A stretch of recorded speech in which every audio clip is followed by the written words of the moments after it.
Is a beautiful place. Many people from around the world come here to visit. Bahamas has hot sand beaches, elegant blue oceans, and amazing tourist attractions. How do they maintain all of this? The economy is strong, so the people who are in the area are very pleased. Overall, it is one of the wealthiest countries in the Caribbean. The government is the thing that keeps the economy fresh. The government has affected the economy in different ways by producing new attractions and laws. The economy is impacted on how well the government is doing. If it is doing great, so is the economy. Not only does the economy depend on the government to keep improving the economy, but it also depends on tourism and offshore banking. In the years 1973 through 2010, the economy's GDP per capita has increased by almost 100%. The government in Bahamas has a prime minister instead of a president, but it still has the different government branches like we have in the USA. The economy is a standard market-based economy. The government was developed on July 10th, 1948. A group from Bermuda called the Company of Adventurers for the Plantation of the Islands of Eritrea, led by William Sale, sailed to the Bahamas to found a colony. The settlers were Puritans and Republicans. They came there in search of religious freedom, but found food shortages. Therefore, Captain William Sale sailed to the American colonies for supplies. With his supplies in hand, he sailed back to Bahamas. William Sale was one of the two people who discovered Bahamas. Christopher Columbus discovering it before him, but having no interest in the islands, he sailed away. This day, the government in Bahamas has truly impacted the economy in the Bahamas by producing new attractions and laws. The natives and settlers have been a great impact on the government. Many people come to Bahamas for tourist reasons. The economy keeps producing more attractions, so more people will come. Over time, this economy has had its ups and downs, but still remains strong today. The Bahamas and its 700 islands and cays is a paradise not just for its inhabitants, the 37,000 Bahamians, but its tourists. The Bahamas are an island in the Caribbean 50 miles off the Florida coast. Bahamians are extremely nice and kind, and well, you might think that's curious, but millions of tourists come every year. These people are heavily affected by their economics, but how? In order to answer that question, we have to take a walk around the Bahamas and its amazing economy.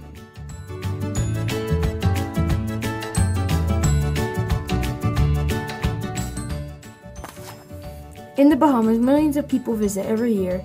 The Bahamians obviously have to be nice and welcome them because that is their main economy type. The Bahamas obviously have other economy types, but tourism is their main one. The GDP boomed whenever they started building hotels, and the GDP is still growing because of it. The Bahamas economy is actually 49% tourism.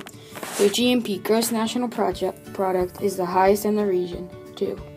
They trade mostly sea products because they are an island. The people of the Bahamas, like I've said before, are very nice and welcoming because of their economy, the tourists. Would you go back if the people were super mean and hated you when you were nice to them? Also, since so many tourists come, they don't have much farming or industry, since they can keep it. People of the Bahamas are that much more affected by tourism than you think, and I hope this helps a bit more. And I hope you understand that tourism heavily affects the Bahamas and their lifestyle.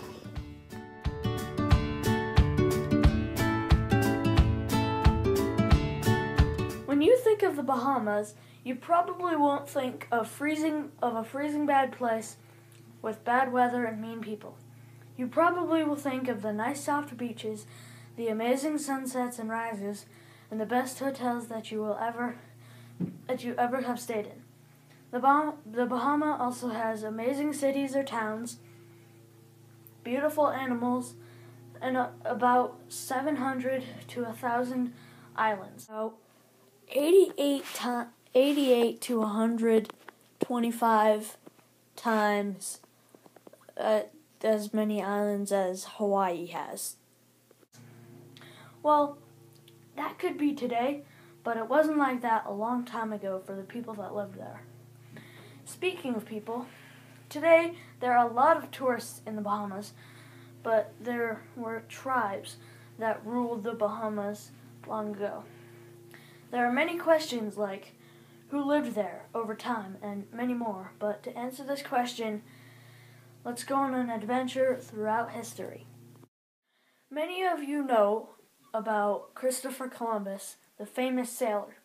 Yeah, he technically founded the Bahamas, but not really being interested in the Bahamas, he just went looking for other islands, or better islands, and land. Even before Christopher Columbus, there were two different tribes that I found.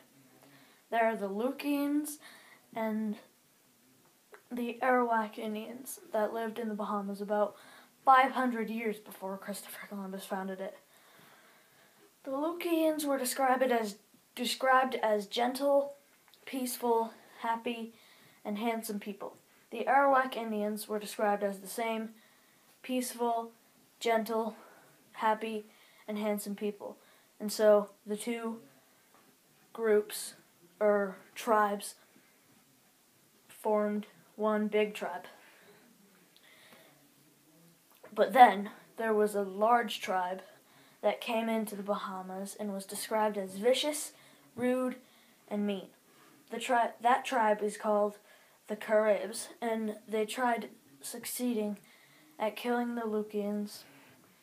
Tried and succeeded at killing the Lukians and the Arawak Indians.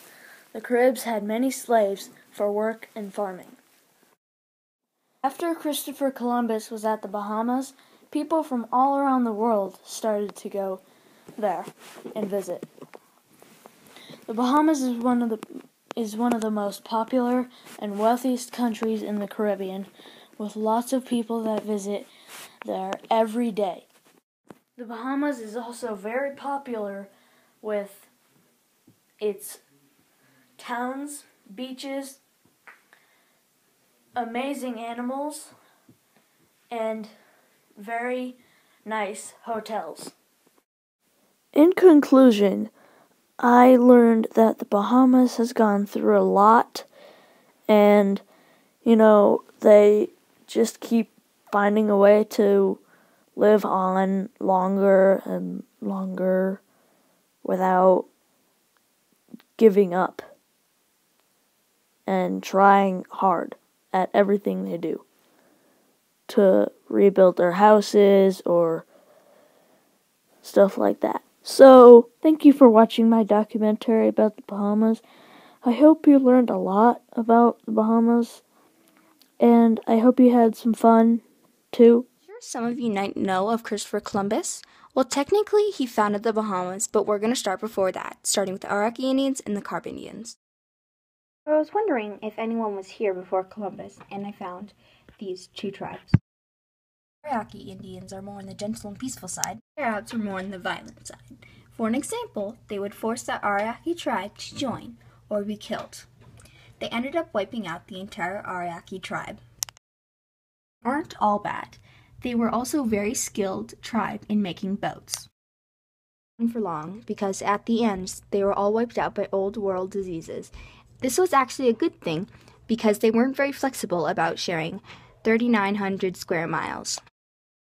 Luckily, the Indian tribe died about a century before Columbus arrived. Of course, they wouldn't stand a chance with Columbus's guns and man-eating dogs. In 300 to 400 AD, people who came down from what is now called Cuba lived in the Bahamas.